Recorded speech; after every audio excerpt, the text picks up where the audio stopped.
been in the gym for maybe 2 hours every single day, or at least an hour and a half on average. But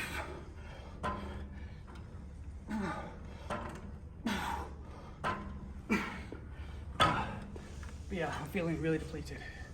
I mean, I usually finish my workout around about now. I've been working out for an hour, so I usually finish. But now I'm talking a lot, so now I'm keeping myself busy. But yeah, so don't do what I do if you're just starting. Only if you're like a crazy, insane, or you know, David Goggins or an athlete or something like that. But yeah, Brett Maverick did 30 days, 100 sit-ups, 100 push-ups, 100 squats, and I could do that easily. You know, because you have 24 hours in a day, and I did that around South America, and I only need about, if I do that, I only need like 6 hours sleep or something. But here in USA, I'm not in Miami, so it's hard to go to places, not much to do. So this is what I thought, oh, I'll get my head down. I'll do a full body workout every single day. By full body workout, I mean, I do at least one, you know, machine of, I used to do mostly upper body work, like these machines. Start off with full body compound movements. I'll use the weights, so that I use my whole body, like deadlifts, shoulder presses, standing up, and then I go on sitting down machines. Mostly upper body work. I do at least one or two, probably at least two lower body machines. So I do some squats, do leg press, and do leg extension, and then I do sit-ups. But yeah, I don't recommend it, but as you can see with me, it really helped me bulk up, because in Brazil, I was doing kind of the same thing, but I had one day off and I was vegetarian. But now I'm in America, I have so much food. So don't do what I do if you don't have a lot of food and a lot of sleep. I've been sleeping a lot. I sleep in maybe 10 hours sometimes. So yeah, if you don't have a lot of good animal source protein, I really recommend it. I really don't recommend it. So, but unless you have a lot of eggs, then yeah, I'll finish this one. But yeah, but I really recommend having one day off, and even on that one day, just do some squats and some push-ups. But now, I feel exhausted. I feel, no, not exhausted, just like unmotivated. Like, I usually I never feel motivated. Like, usually when I go to the gym, even in Rio de Janeiro, I usually just sit by the beach, listen to the wave sound, and I usually just thought, okay, time to work out and get into it. But only when my body gets moving, I feel good. Afterwards, it's usually afterwards, after the workout, I feel motivated. Especially now when you get older, you usually feel like you have to do training before training. That's why these pro boxers and all these pro athletes, they train for maybe 5 or 4 hours a day. Bruce Lee did 8 hours a day. But yeah, it's really, but when you're young, you feel motivated. When I was 16, I just get out of bed and just do some stretches, and yeah, I feel motivated to work out. But as you get older, you realize there's so much to do. Because you realize there's so much to do, it kind of builds up too much anxiety. So I just say, just go to the gym. Number one, don't put any pressure on yourself, just go to the gym. That's all you have to do. You don't have to work out, you don't have to do anything, just go to the gym. And then when you're at the gym, that's when you think, oh, I'm here now, I might as well do some workout. Then the blood gets pumping. So yeah, but yeah, I never feel motivated. So if people are looking for motivation, don't. Because when I get motivation, when I listen to a song, I get pumped. That has a backwards effect as well, because that also builds up a lot of anxiety. Because you start picturing yourself, think, oh, things have got to be perfect. When things are never perfect, you've got to start where you are. If you start off, things are never going to start off perfect. And things are never going to be perfect. And that's what makes you perfect, by the imperfection. You just got to do.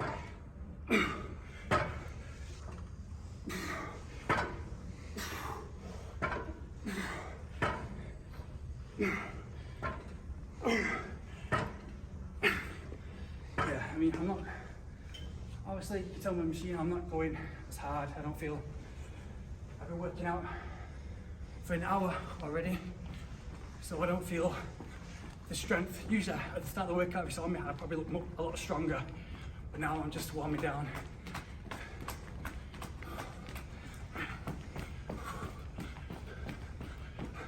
But yeah, I couldn't believe that in Paraguay, because a lot of the guys, they're really made into kind of soy boys, especially in South America, because if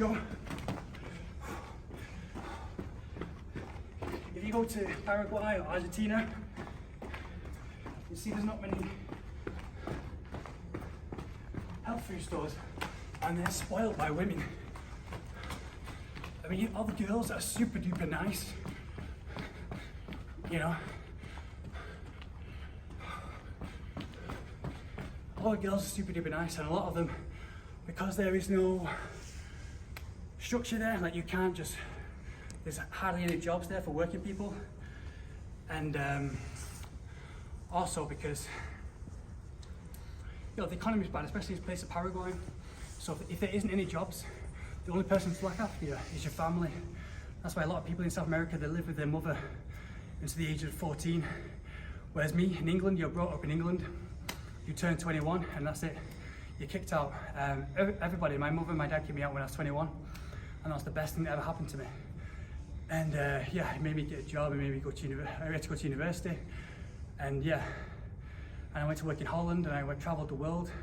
And without that, I never would have traveled the world, I never would have become independent. But a lot of these South America, they get too comfortable living with, I know people, my friends who are like 40 years old or something, and they still live with their mother and his father, and they eat the best meal, they eat the best food. Whereas me, I was homeless, I was in prison for like 2 weeks in Brazil, prison in England, you know, got arrested for getting into a fight, you know, because I was angry, you know, and I was stupid back then. I used to react on my anger. I used to bite my tongue, but now as I got older, I've learned to see through the agendas, which caused me to bite, you know, not bite my tongue, but realize the bigger picture of things. But yeah, a lot of these South Americans, they're spoiled by women. The women are super nice, and obviously they're told to, you're Paraguayan, stay with Paraguayans, stay with Paraguayans, Argentinians, stay with Argentinians, because obviously there's probably no future if they go run after American, because they probably know Americans might go off and sleep with around other people, especially if they're rich and they have money.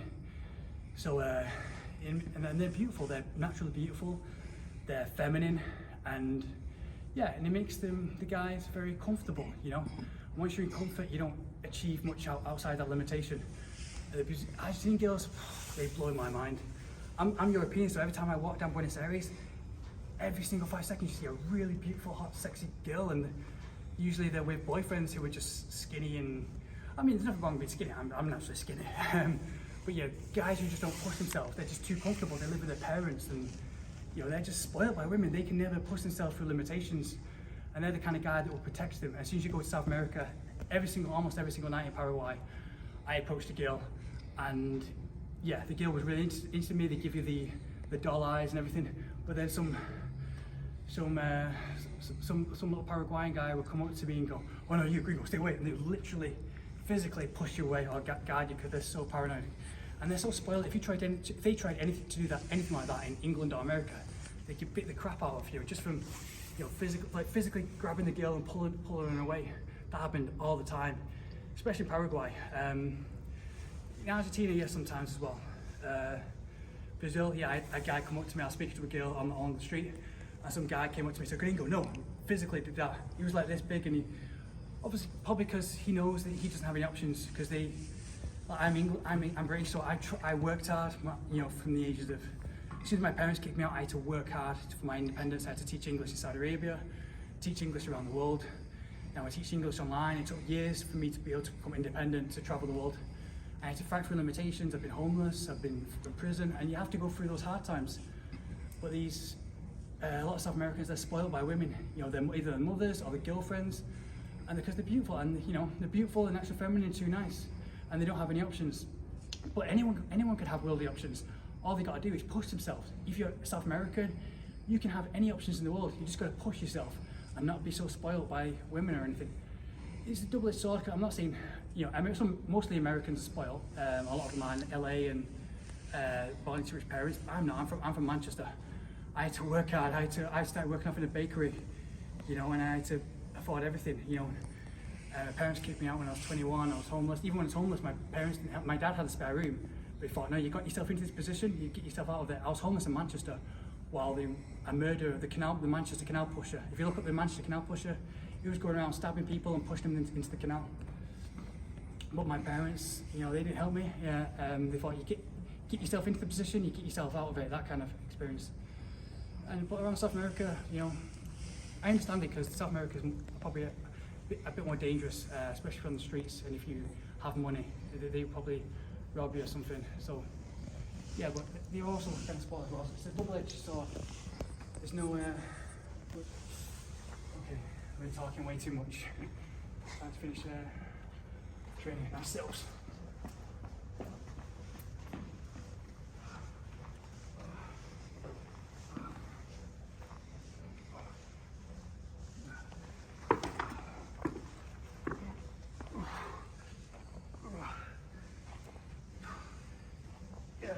I've been talking for like 10 minutes now, so that's my rest. That's a bit of my rest because I've been training every single day for 40 days, non-stop. But before this video was taken, I was working out. I already worked out for an hour.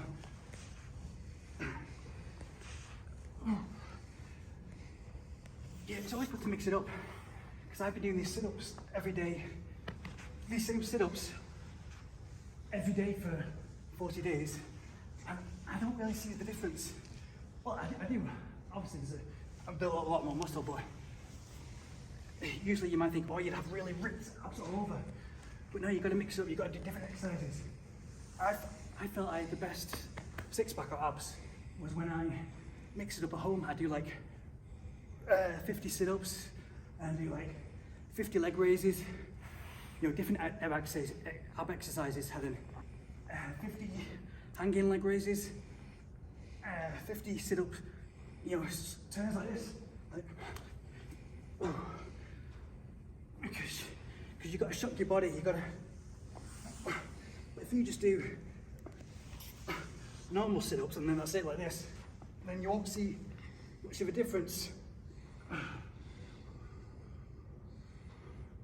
I'm just doing this because this is probably the best exercise to get all your abs, get your lower abs, upper abs.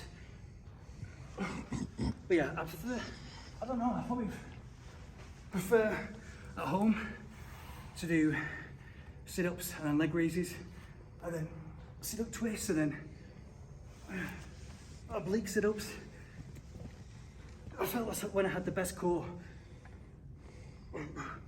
But this is good just because I'm in the gym and it's good to work the abs in between working the other exercises.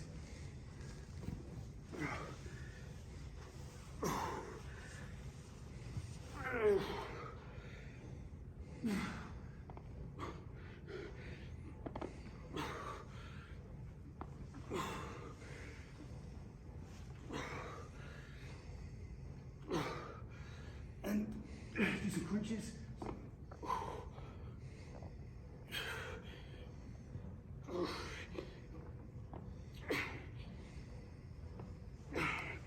You do the crunches there, you feel the separation in between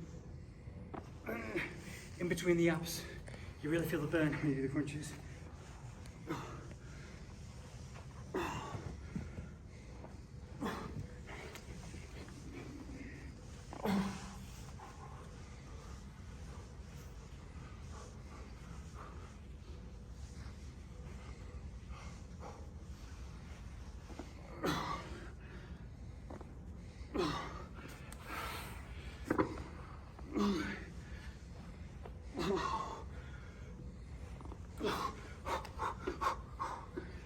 And feel the obliques here by going to the sides, to the left, to the right.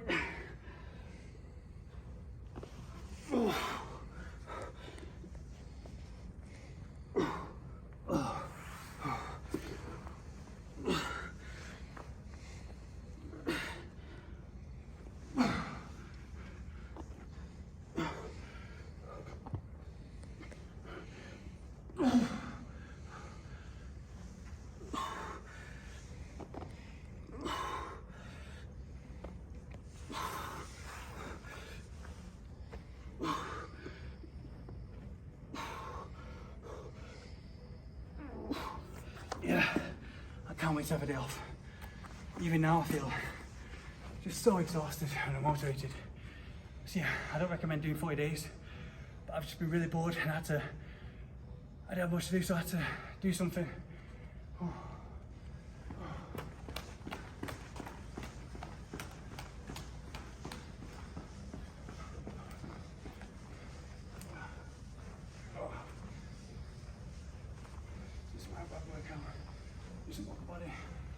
I think it works my whole body.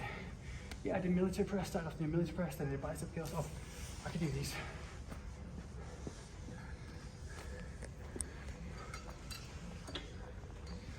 These are going to be really focused. I did bicep curls before the video started, just normal ones, which are better because you feel it here as well. When you do bicep curls, the weights you also work here. But if you do double like that, you feel it when you go back like that. When you all the way down, you work your traps as well. But this is sitting down. This is as good, but it focuses more on the actual biceps. The blood is only going to one place.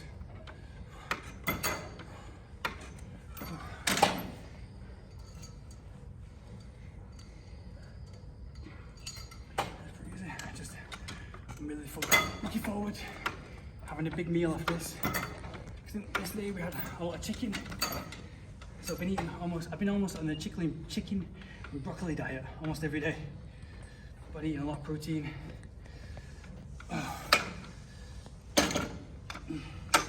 So yeah, if you're watching this Brett Maverick, you know, and I've done one more than you now have.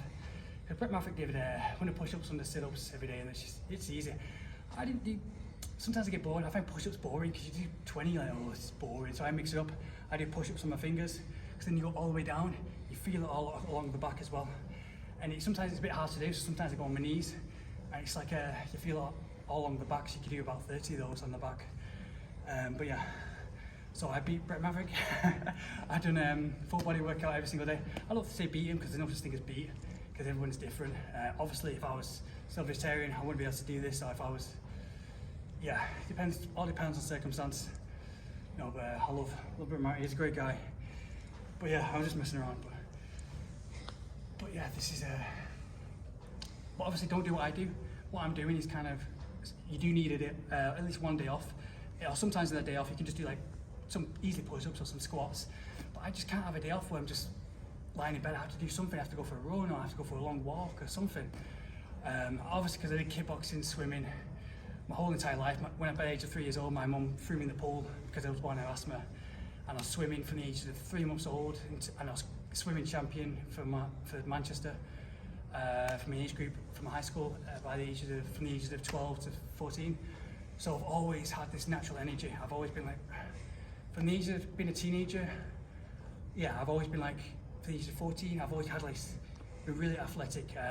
By the time of college, I was like a proper athlete, but I never showed it off.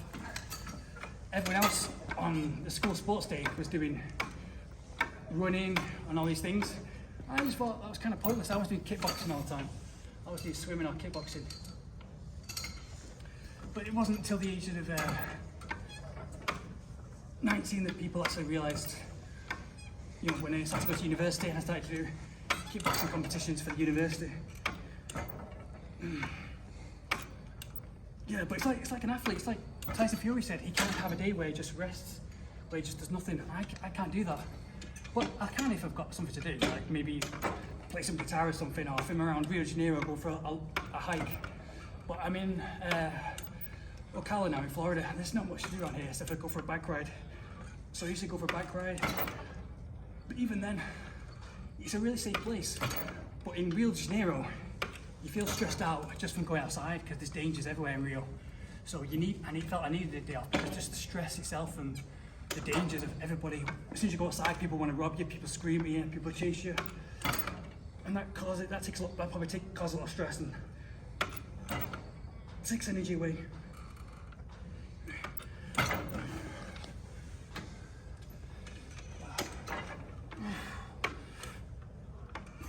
Yeah, I don't don't start on this machine. This is a machine that I usually start off with full body movements like that work on your whole body, like deadlifts, backward rows. I start off with get weights, do some squats, pick up, do clean and press. Clean and press is probably the best one. Something that works your whole body, so it wakes you up with your whole body. Pull-ups are great as well. But I haven't ran in maybe, yeah, probably a year. I haven't been for proper running in about a year. Yeah, I never run because I think I get this energy from having lean muscle. But when I was 18, 17, 19, I used to run all the time. But I didn't realise the cortisol it was causing my body. I thought if I run, like long distance run, like maybe 2 hours a day, then I will be super ripped like Bruce Lee. But no, like you see long distance runners, they're all pretty lanky, or they look kind of weak. But if you see sprinters look the opposite. Sprinters have the most jacked bodies you'll ever see, and they sprint for like maybe 30 seconds, because that's what you got to do. You got to wake up your body.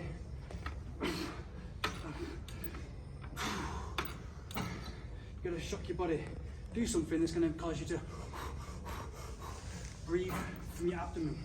Whereas even long distance runners, they just breathe mostly from their lungs or from their mouth, because they're going at a steady pace like this. They don't go, because if they're breathing from the abdomen for 26 hours, they would probably collapse. You know, that's almost an impossible feat. You've got to sprint.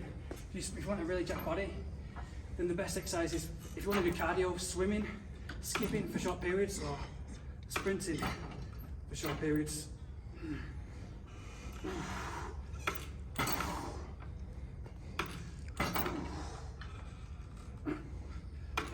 Obviously I'm pretty weak now. I've been training for an hour straight, so my muscles are pretty wrecked.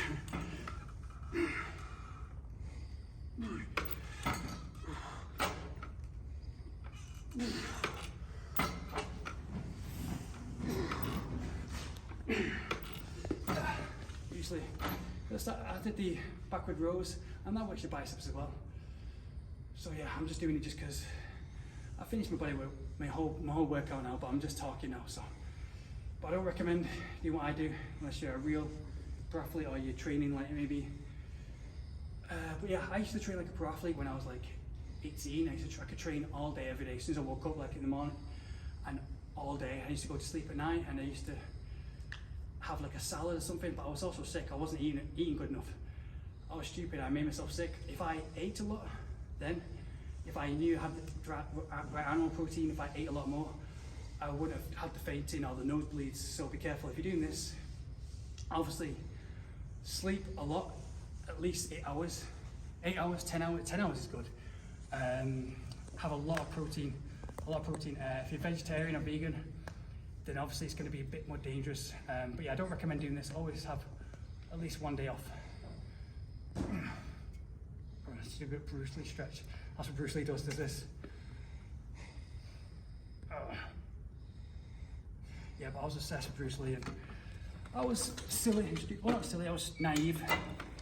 I didn't realise Bruce Lee was a lot smaller than me. So I made myself sick just by not eating enough and not getting enough rest. But then I realised balance when I started to experience the rest of life. Yeah, I almost died quite a few times when I was in Brazil. I got robbed 4 times in 3 years. All those times, 3 out of 4 of those times, I could have had my life ended. I could have been stabbed or shot.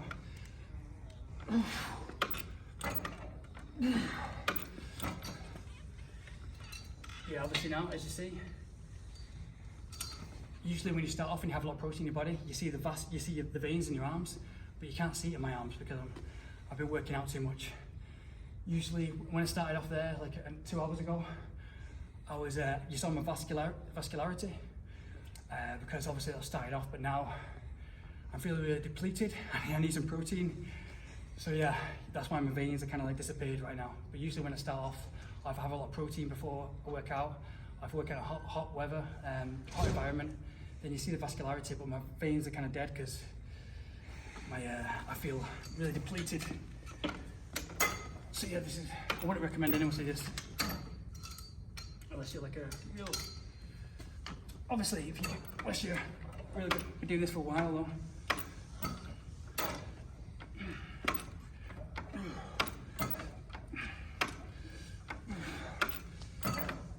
Yeah, I'll tell you my story next about my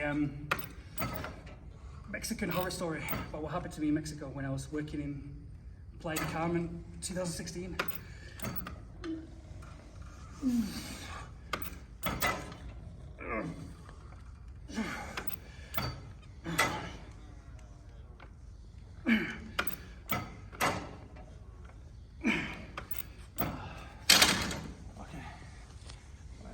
Going ahead now, straight to here.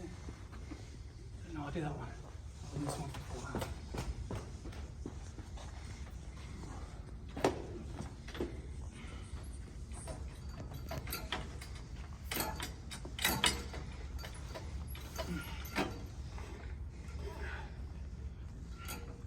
So when I was working in, sorry, my kids down there. When I was working in Playa del Carmen, in Mexico in 2016. I first worked in Saudi Arabia in 2014. That was my first teaching English job. Yeah, I feel stretched there, so I warm myself up. And then I got a job in Mexico. Because first you have to work the worst jobs that no one ever wants. So in Saudi Arabia, they pay for my airfare, they pay for my work visa. Because no one wants to work in Saudi Arabia. Because there's nothing there, there's no... So yeah, and a lot of them, some people in Saudi Arabia, they just want women as secretaries because there's no women there. So a lot of these kings and guys in Saudi Arabia, they just want women to go over there, so they can marry an English woman or something, or have another wife, you know. But yeah, or, you know, just because they feel probably deprived from having no women. Which is understandable. Yeah, when I went there, they paid for my airfare, they paid for my accommodation, they paid for everything. And I thought, okay, I need to work the first. That's the thing. If you want to get anywhere in life, you're going to have to do the hard jobs first. Especially if you're a male. If you're female, you don't have to work hard. If you're an attractive female, then obviously you don't have to work hard on anything really.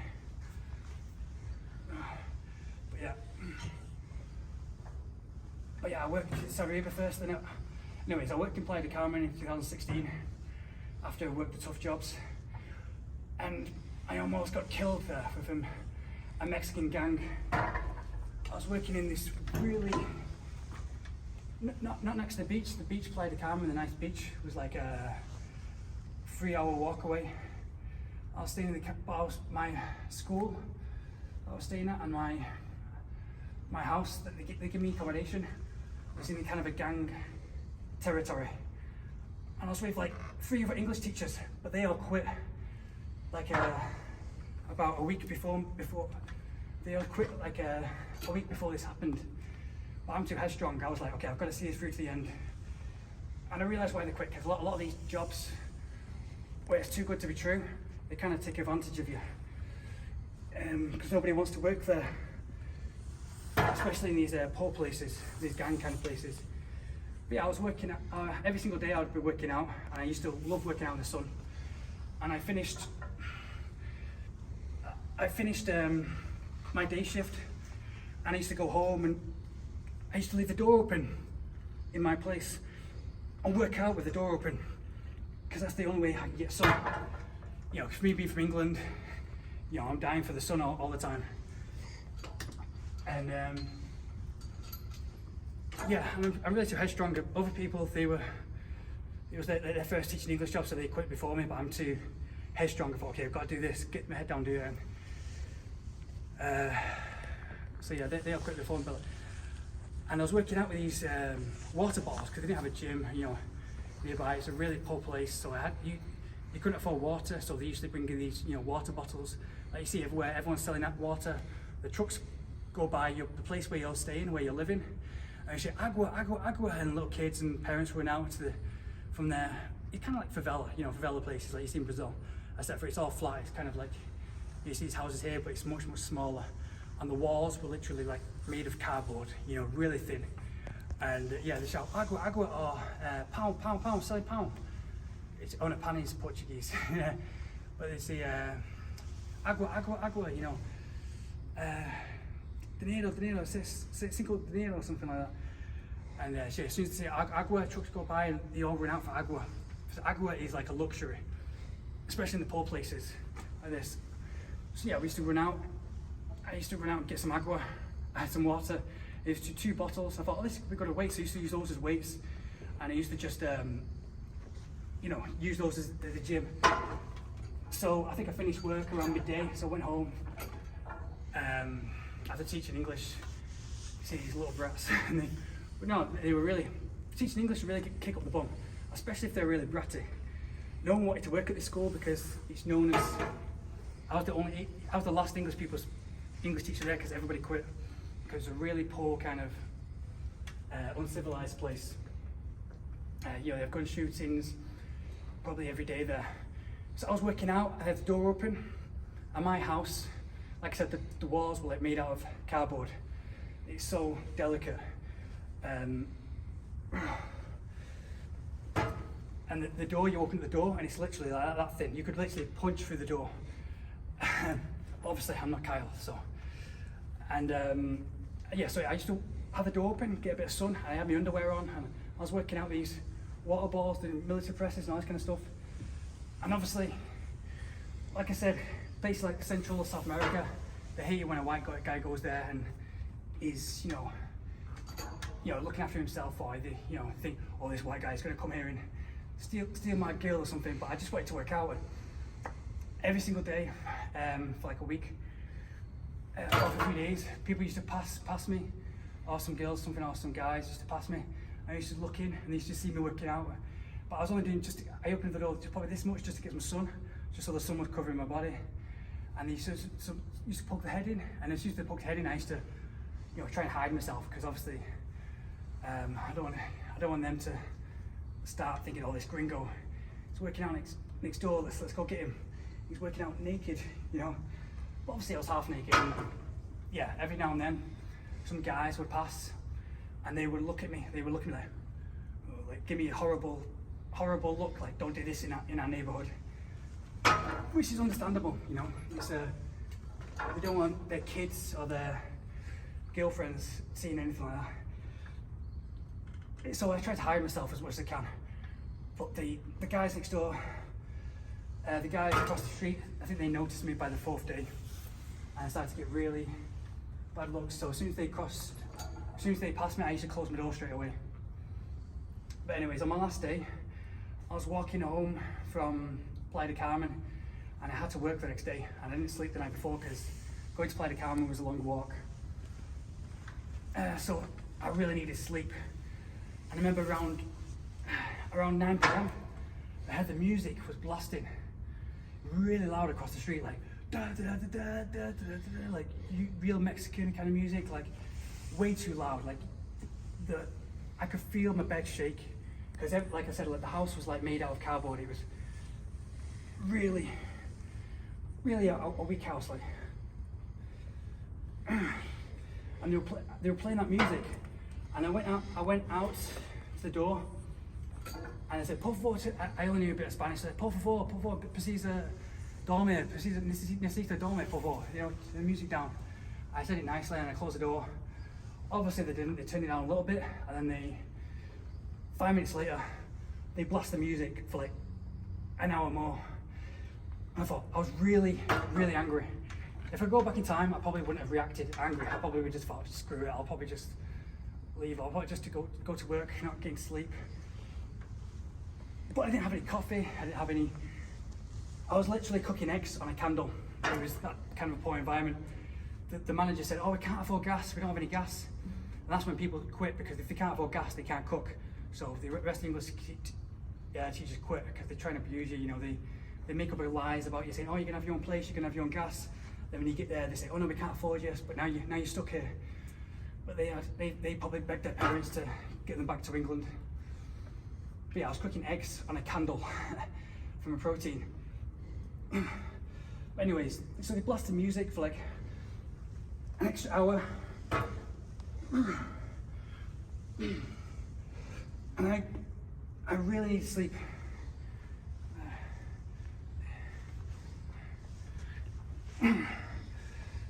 So I reacted. I went to the front door, I started shouting.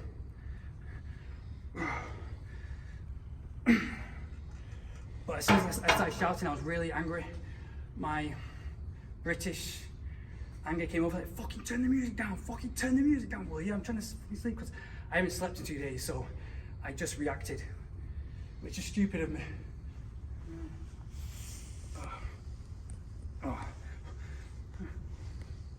Because, I always stretch when doing this, because stretch your back. That's a good stretch to finish your back. Feel the pain here. Yeah.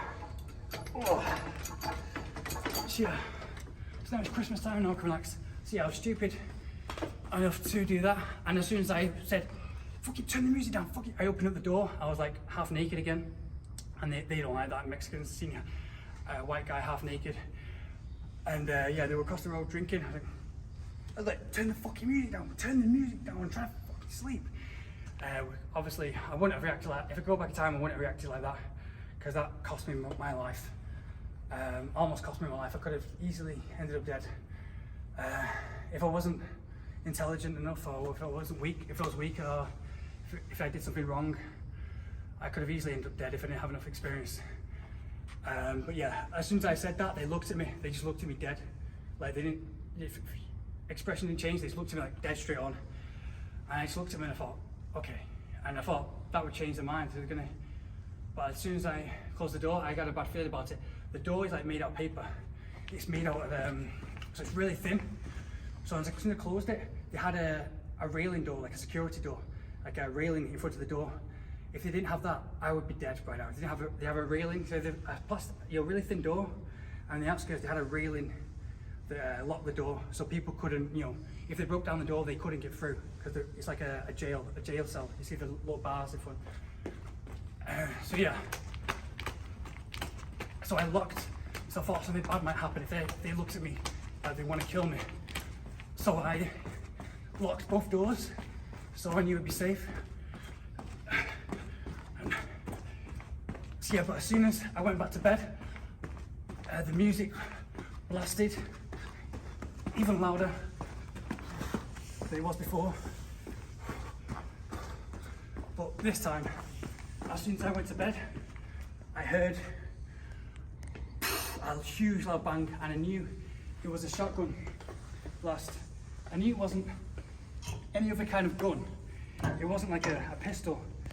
I knew that because I felt every bone in my body shake. I don't know if you've never had a shotgun blast go off near you. You won't understand, if you've only seen it from movies, like I have. I won't understand that the movies, they see shotgun blast or gun blast. When you have one go off near you, it's a totally different story.